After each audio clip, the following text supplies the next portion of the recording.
मकर राशि के दोस्तों नमस्कार।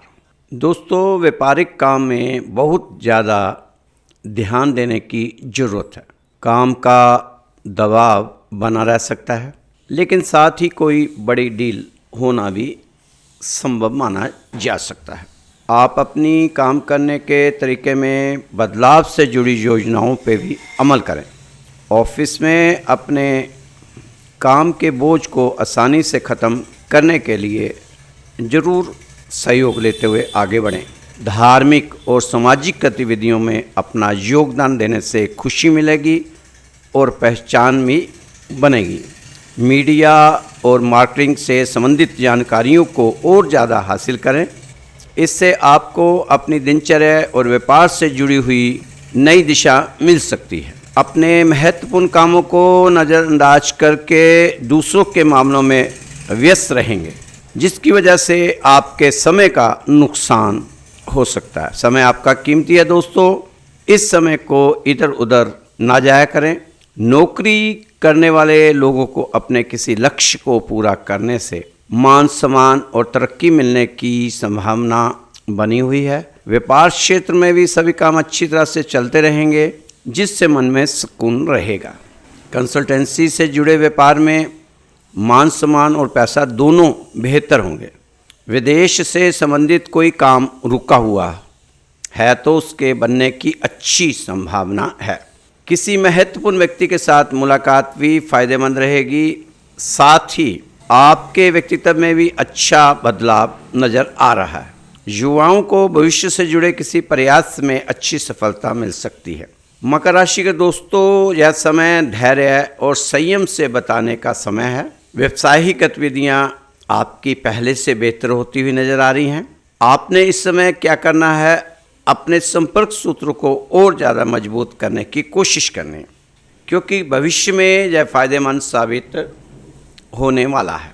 जीवन साथी या परिवार के लोगों के साथ सुखद समय बीतेगा और आपसी संबंधों में भी नज़दीकियाँ बनी रहेंगी। दोस्तों, समस्याओं से घबराओ नहीं और तनाव से अपने आप को दूर रखो। ध्यान और मेडिटेशन में कुछ समय जरूर लगाएं। कारोबारी व्यवस्था सही बनी रहेगी। साथ ही सहयोगियों और कर्मचारियों का सहयोगात्मक रवैया रहेगा, लेकिन कानूनी या निवेश से जुड़ी मुश्किलों का सामना थोड़ा आपको करना पड़ सकता है। इसे हल करने में किसी बड़े अधिकारी की मदद लेना ठीक रहेगा। अनुभवी लोगों का साथ करने का मौका मिलेगा और पिछले समय से चल रही किसी समस्या का हल मिलने से सुकून रहेगा। आप खुद को ऊर्जा से भरपूर महसूस करेंगे। दोस्तों, इस समय आपको सब्र और धैर्य करने की ज़रूरत है। सब्र भी है और यकीन भी है कि कोई तो है जो सब कुछ ठीक कर देगा। किसी भी मनुष्य की परिस्थितियाँ हमेशा एक जैसी नहीं रहती।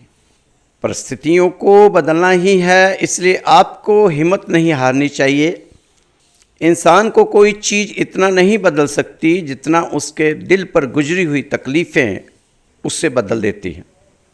जो आपके लिए बना है वह चाहे देर से ही सही, लेकिन आपको ज़रूर मिलेगा। जहाँ आपकी शक्तियाँ समाप्त हो जाती हैं, वहीं से ईश्वर की शक्तियाँ आरंभ होती हैं। इस समय सब सही हो रहा है। आपको गलत इसलिए लग रहा है क्योंकि आपके हिसाब से नहीं हो रहा। सफ़र कठिन ही सही, मगर आगे बढ़ना जिंदगी है। कांटों से भी भरी राहों में फूलों सा खिलना जिंदगी है। हार जीत की फिक्र छोड़कर कोशिश करना जिंदगी है।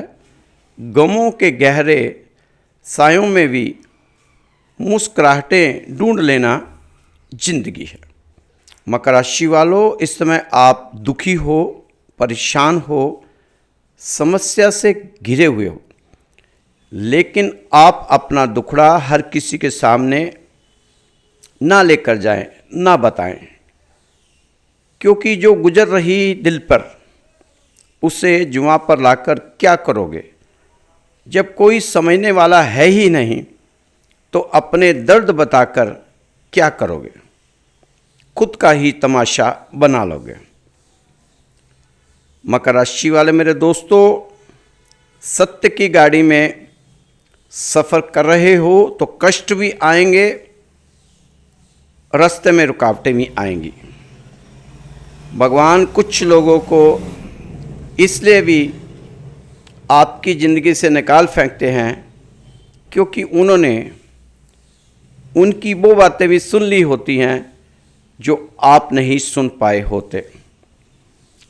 अक्सर आपको लोग बहुत आसानी से बोल देते हैं कि बीती बातों को भुला दो, लेकिन उन बातों से आपके ऊपर क्या बीती है वो ये पूछना ही भूल जाते हैं। मेरे दोस्तों, यह समय अपनी जिम्मेदारियों को बखूबी निभाने और सबकी खुशी को बढ़ावा देने वाला समय है। धन लाभ, कार्य व्यापार में महत्वपूर्ण परिणाम साधेंगे आप, लेकिन सूझबूझ व संतुलन बढ़ाकर आगे बढ़ने का समय है। कारोबार में सक्रियता बनाए रखने की ज़रूरत है। जीवन में ऊर्जा और उत्साह का माहौल बनाकर रखें। पुराने अनुभवों से फ़ायदा उठाएं।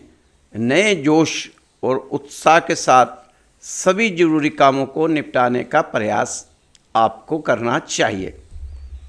अपने अंतर्मन पर भरोसा रखें और फैसला लेने के लिए दिल को सलाह लेने दें। यह समय कैरियर के मामले में तरक्की से भरपूर रह सकता है। इस समय आप एक्टिव रहें और नेटवर्किंग पर फोकस करें तो ज़्यादा बेहतर होगा। समय ऐसा है, इस वक्त आप अपने कामों पर फोकस करें और आपके द्वारा किए गए प्रयास सफलता की ओर आपका मार्गदर्शन करेंगे। लेकिन इस समय कुछ सावधानी से प्लानिंग करें और सही फैसले लेने की ज़रूरत है। धन बचत को प्राथमिकता दें और साथ ही धन का प्रबंधन बहुत ही सोच समझकर करें। इससे आप अपनी आर्थिक स्थिति में सुधार लेकर आ सकते हैं। आप अपने मन में किसी तरह का भय ना पालें। किसी बात को लेकर आपके मन में भय बना रह सकता है। अगर आपके मन में इस वक्त किसी बात को लेकर या किसी काम को लेकर संशय बना हुआ है तो वो काम बिल्कुल ना करें। भावुक होकर कोई फैसला ना लें। नए बदलावों के लिए तैयार रहें। अनजान व्यक्ति पर भरोसा करने से बचें। पारिवारिक जीवन में आ रही दिक्कतों को समझदारी से सुलझाएं। इसमें ज़्यादा उतावलापन ना दिखाएं। किसी भी अजनबी पर आंख मूंद कर विश्वास ना करें तो यह आपके लिए बेहतर होगा। इसमें लापरवाही से बचें। इस समय आपके समक्ष जिम्मेदारियां कुछ ज़्यादा ही हैं, इसलिए आपको थोड़ा अधिक मेहनत करने की ज़रूरत है। इस समय आपको अपने अतीत से कुछ सीखना चाहिए और अपने लक्ष्य पर फोकस करना चाहिए। इस समय जो फैसला लें वो बहुत होशियारी से लेने की ज़रूरत है। व्यापार में मुनाफा तो नज़र आ रहा है, लेकिन कार्यों में शायद मनचाहे परिणाम ना मिलें। इससे आपको निराश होने की ज़रूरत बिल्कुल नहीं है। दोस्तों, आप नहीं देख पा रहे, इसका अर्थ यह नहीं कि कुछ हो नहीं रहा। वो परम सत्ता बड़े सूक्ष्म स्तर पर काम कर रही है आपके लिए। ईश्वर कहते हैं, स्वयं को मुझसे जोड़ कर रखो। मैं हर पल तुम्हें सुन रहा हूँ। अपने दुख सुख केवल मुझसे कहो। मैं हर कदम पर तुम्हारे साथ हूँ। ये ईश्वर कह रहे हैं। मुझे महसूस करो, मैं तुम्हारी अंतरात्मा हूँ। आंखें बंद करो, गहरी सांस लो और अपने हृदय की बात सुनो। मैं तुमसे बात कर रहा हूँ। याद रखो, तुम मेरे ही अंश हो। दोस्तों, परमात्मा हमारा भाग्य नहीं लिखते। अगर परमात्मा सबका भाग्य लिखते तो दुनिया कैसी होती, जरा सोचो। परमात्मा भाग्य विधाता हैं। भाग्य लिखने का विधान सिखाते हैं। परमात्मा हमें सही कर्म करने का ज्ञान और शक्ति प्रदान करते हैं, शक्ति देते हैं। हमारा कर्म हमारा भाग्य लिखता है। कई दोस्त कहते हैं हम सही रास्ते चलते हैं, फिर भी जीवन में समस्या आती है, लोग विघ्न डालते हैं और कोई भी साथ नहीं देता। सिर्फ याद रखना है आपको ये वाली बात कि सत्य की नाव हिलती है, डोलती है, लेकिन कभी डूबती नहीं। इसलिए आप चिंता ना करें, आप अपना काम करते रहें, ईमानदारी से आगे बढ़ते रहें।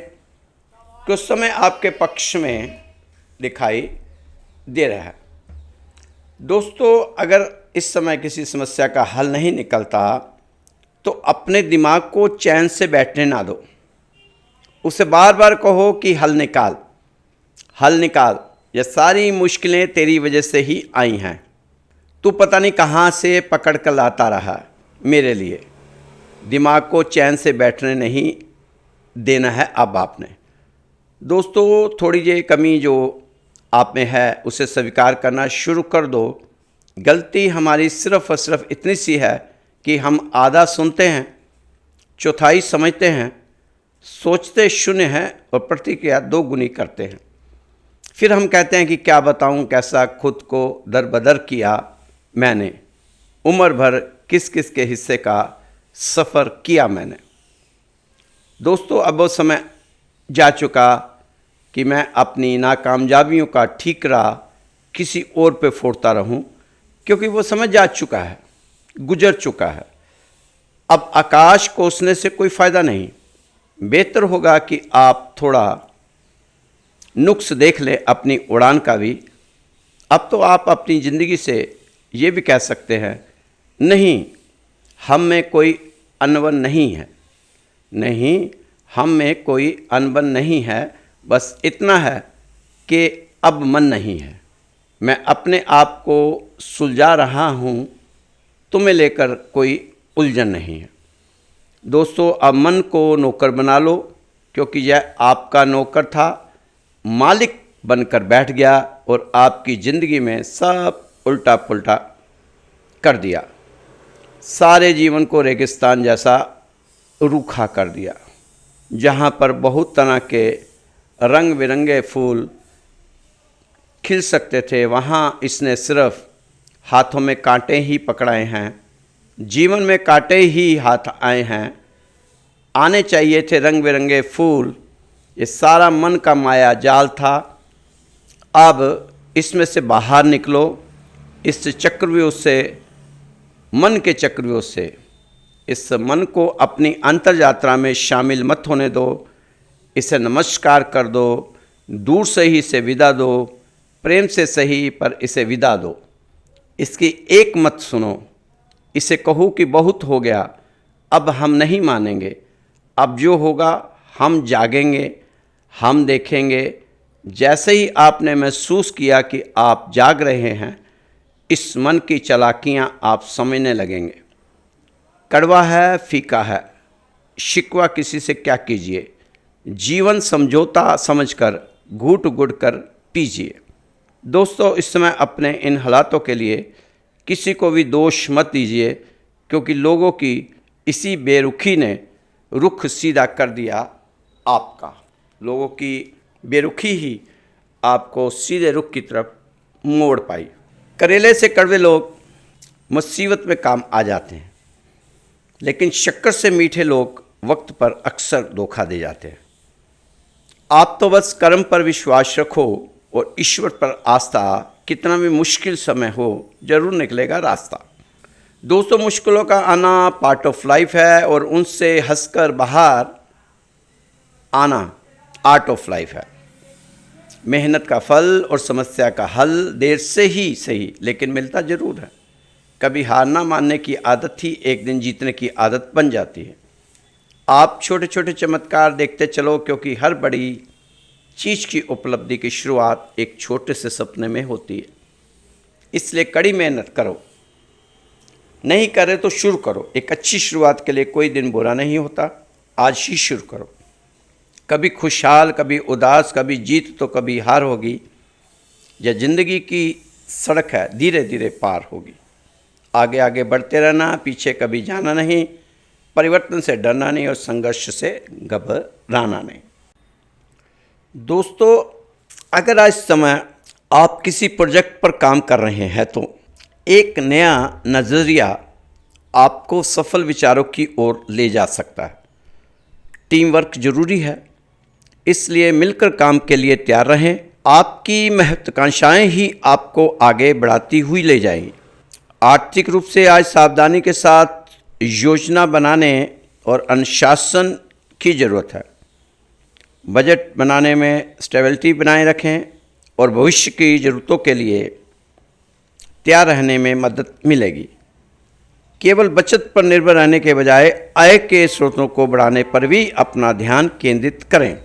इस वक्त आप खुद की देखभाल करते हैं तो तनाव आपको परेशान नहीं करेगा। करीबियों के साथ थोड़ा समय बिताना आपके मूड को बेहतर बना सकता है। दोस्तों, आपको चाहिए रोज़ सुबह और शाम हनुमान चालीसा का पाठ करें। यह आपका उत्साह और मनोबल बढ़ाने में सहायक सिद्ध हो सकता है। इस पाठ से सकारात्मक ऊर्जा और प्रेरणा प्राप्त करने में आपको मदद मिलेगी। नौकरी करने वाले जातकों की बात करें तो आप अपने कार्यक्षेत्र में अपनी सोच में स्वतंत्रता और नवीनता का अनुभव कर सकते हैं। आपकी योग्यताएं एक नई ऊंचाइयों तक पहुंचा सकती है आपको, जिससे आप अपने विचारों को भी दूसरों के सामने व्यक्त करने में सक्षम रहेंगे। आने वाले समय में आपका सामाजिक संबंधों में सुधार देखने को मिल सकता है। आपके मित्रों और आपके परिचितों के बीच आपकी प्रतिष्ठा बढ़त पर देखी जा सकती है। यह समय आत्मनिरीक्षण और प्रगति का समय है। इसे सकारात्मकता से भरें और नए संकल्प लेने की कोशिश करें। ग्रहों की स्थिति में होने वाले महत्वपूर्ण बदलावों का प्रभाव आपकी राशि पर दिखाई पड़ेगा। यह आपके आत्मविश्वास को बढ़ाएगा और भविष्य में बेहतर प्रदर्शन के लिए प्रेरित करेगा। दोस्तों, भगवान की आराधना करें, गरीबों को दान करें, सुबह उठकर सूरज को जल अर्पण करें। इन उपाय से आपको सकारात्मक ऊर्जा मिलेगी और आपका समय और भी शुभ होगा। भाग्य का भरपूर लाभ उठाने के लिए तैयार रहें। धार्मिक कार्य में संलग्न लोगों को महत्वपूर्ण सफलता मिलेगी। आप अपने काम पर अत्यधिक ध्यान दें। जीवन स्तर और व्यक्तित्व प्रभावशाली बना रहेगा। पारिवारिक विषय प्राथमिकता में रहेंगे। बड़ों का सहयोग मिलेगा। सहायता बनाए रखने की जरूरत है। व्यवस्था को मजबूत रखने की जरूरत है। समय सुधार पर बना रहेगा। प्रशासन के मामले बेहतर रहेंगे। प्रशासन के जितने मामले हैं वो आपके लिए बेहतर रह सकते हैं। घर परिवार से करीबियाँ बढ़ेंगी। सुख सुविधाओं पर ध्यान देने की जरूरत है। व्यक्तिगत विषयों पर फोकस बढ़ेगा। महत्वपूर्ण बात साझा कर सकते हैं। सबके प्रति सम्मान और स्नेह का भाव रखें। तर्क और बहस से बचें। बड़ी सोच बनाए रखें। सबको साथ लेकर चलें। विनम्रता बनाए रखें। दोस्तों, कब तक ऐसे दर्द सहोगे? भगवान ने कहा अभी आपको राहत देने के मूड में है। ये भगवान की सोच है। तो आपको ज़रूरत से ज़्यादा दुख दर्द को महसूस करने से बाज आना चाहिए। आप रहते हो कलयुग में और पालन करते हो सतयुग का। कलयुग को यह बात अच्छी लगेगी नहीं लग सकती। तो कलयुग क्या करता है? अब वो आप पर कुछ प्रहार तो कर नहीं सकता, बिगाड़ आपका कुछ सकता नहीं, तो फिर वो क्या करता है? कलयुग का पालन करने वाले लोगों को सुंदर बनाकर के सुखी बना करके आपको दिखाता है। कलयुग की देख मांस खाने वाला मदिरा पीने वाला, उल्टे सीधे करने वाला देख कितना सुखी है, सुखी घूम रहा है, और तू देख कितना राम नाम, राधे राधे, कृष्णा कृष्णा जपता वाला, सुबह शाम मंदिर जाने वाला, फिर भी दुखी है। आपके मन में संशय प्रकट होता है, और यह संशय कोई और कौन करवाता है? एक कलयुग ही करवाता है, क्योंकि वो आपको छेड़ नहीं सकता, आपका कुछ बिगाड़ नहीं सकता, आपको कुछ कह नहीं सकता, इसलिए वो उन लोगों को सुखी दिखाता है। वो है नहीं सुखी, बल्कि महादुखी हैं वो लोग। पर आपको कलयुग ऐसा दिखाता है कि देखो मेरे नियमों का पालन करने वाले कितने सुखी हैं, और तुम सब लोग सत्ययुग, त्रेता, द्वापर का पालन करने वाले कितने दुखी हो। तो कई लोगों की शिकायत रहती है कि हम इतना दान पुण्य करते हैं, इतना मंदिर जाते हैं, इतना सब कुछ धर्म के काम करते हैं, फिर भी हम दुखी हैं। तो दोस्तों, कलयुग जानबूझकर आपके सामने ऐसे बुरे लोगों को सुख प्रदान करता है, ताकि आप भी भगवान का रास्ता छोड़कर, भगवान के सतमार्ग को छोड़कर उस मार्ग पर चल पड़े। पर आपको ऐसा करना नहीं है, क्योंकि भगवान की विशेष कृपा आप पर बनी हुई है। उस कृपा को संभालते हुए आपने रहना है, क्योंकि हर किसी पर ये कृपा नहीं आती। दोस्तों, सत्य, तप, दया, दान, ये 4 पैर है धर्म के। ये 4 पैर हैं, सत्य, तप, दया, दान। सत्ययुग में सत्य बोलते थे, झूठ बोलने लगे तो सत्ययुग चला गया, आ गया त्रेता। त्रेता में सब कुछ महात्मा लोग जंगल में जाकर तप करते थे। अब चले आए जंगल छोड़कर शहर गांव में, एक भी जंगल में नहीं है। तो अब तप चला गया, धर्म के 2 पैर टूट गए। तो द्वापर आया, द्वापर में 56 करोड़ यदुवंशी राम जी का वंशज था, जो अपने ही खुद ही लड़कर मर गए। तो दया चली गई, धर्म के 3 पैर टूट चुके हैं। अब कलयुग आया, कलयुग में एक दान बचा हुआ है। जिस दिन दान देना बंद हो जाएगा, उस दिन धर्म का एक भी चरण नहीं बचेगा, टूट जाएगा, धर्म निर्मूल हो जाएगा। इसलिए दान पुण्य करते हुए आप अपने जीवन को जीते हुए आगे बढ़ते रहें, और आपकी जितनी समस्याएं हैं भगवान देख रहा है। समय आते आते सभी समस्याएं सुलझती चली जाएंगी। खुद को मेहनत की आग में झोंकने की ज़रूरत है, क्योंकि जो भी आपको मिलेगा मेहनत से मिलेगा। पहले भी मेहनत से मिला है, अब भी मेहनत से मिलेगा। थोड़ा सा अपने आलस को कम करना होगा, क्योंकि शनिदेव की कृपा अब आप पर बनी हुई है। 60 में जो कुछ आपने खोया है वो वापस आप पा सकते हैं। थोड़ा सा आपको बस ईमानदारी से मेहनत करते हुए आगे बढ़ना होगा। दोस्तों, यह राशिफल आपको श्री राधे श्याम मंदिर द्वारा बताया जा रहा है। जन्माष्टमी के पावन पर्व पर काफ़ी व्यवस्थाएं थी मंदिर में, तो मैं बिज़ी था, तो इसलिए 3-4 दिन आपको राशिफल नहीं मैं दे पाया। तो इसका मैं आपसे माफ़ी चाहता हूँ। अब कोशिश करूँगा कि लगातार आपके समक्ष ये राशि पेश होती रहे। तो दोस्तों, जिस लोगों को उस समय समझ नहीं आ रहा कि क्या करें, कहाँ जाएं, बहुत उपाय कर चुके हैं लेकिन फिर भी उनको कोई रास्ता नहीं दिखाई दे रहा, तो आप एक काम करना, आप हमारे श्री राधे श्याम मंदिर में अपने नाम की अरदास लगवा कर भी देख लें, शायद उससे कुछ काम बन जाए। उसके लिए आपने कुछ भी करना नहीं है, ना आपका कुछ खर्च होगा, 1 रुपया भी आपका खर्च नहीं होना। तो आपने सिर्फ अपना नाम, अपना पता और अपना गोत्र लिखकर हमें भेजना है हमारे व्हाट्सएप नंबर पर। तो सुबह शाम दोनों समय आरती के समय आपकी अरदास लगेगी। भगवान करेगा आपके कार्य सारे सिद्ध हों, मन को शांति मिले, घर में सुख शांति रहे। तो आप मेरा व्हाट्सएप नंबर नोट कर लीजिए, 9315336907, 931-533-6907। तो दोस्तों इस पे आप व्हाट्सअप मैसेज डाल सकते हैं, मेरे से व्हाट्सअप कॉल भी कर सकते हैं, बात कर सकते हैं, कोई पैसा नहीं है, बिल्कुल फ्री है। खुश रहें, मस्त रहें, स्वस्थ रहें, व्यस्त रहें, तंदुरुस्त रहें। कल फिर मिलेंगे आपकी सुंदर राशि के साथ। जय श्री कृष्णा, जय श्री राधे।